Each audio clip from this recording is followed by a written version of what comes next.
میں ایک گہرا کنواں ہوں اس زمین پر، بے شمار لڑکے لڑکیوں کے لیے کہ ان کی پیاس بجھاتا رہوں۔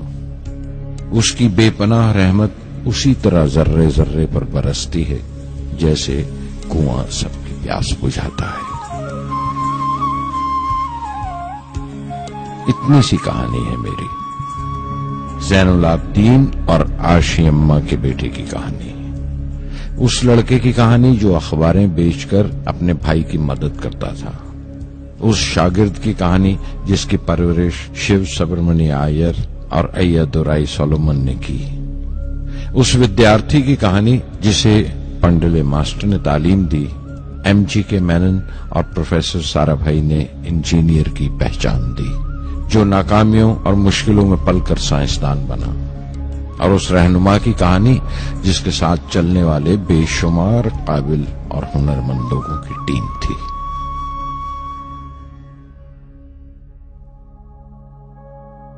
میری کہانی میرے ساتھ ختم ہو جائے گی، کیونکہ دنیاوی معنوں میں میرے پاس کوئی پونجی نہیں ہے، میں نے کچھ حاصل نہیں کیا، جمع نہیں کیا، میرے پاس کچھ نہیں اور کوئی نہیں، نہ بیٹا نہ بیٹی نہ پریوار۔ میں دوسروں کے لیے مثال نہیں بننا چاہتا، لیکن شاید کچھ پڑھنے والوں کو پریرنا ملے کہ انتم سکھ روح اور آتما کی تسکین ہے، خدا کی رحمت ان کی وراثت ہے۔ میرے پردادا اول، میرے دادا پکیر اور میرے والد زین العابدین کا خاندانی سلسلہ عبدالکلام پر ختم ہو جائے گا، لیکن خدا کی رحمت کبھی ختم نہیں ہوگی، کیونکہ وہ امر ہے، لافانی ہے۔ پورنمدః پورنمدః پورنات پورنمدچتے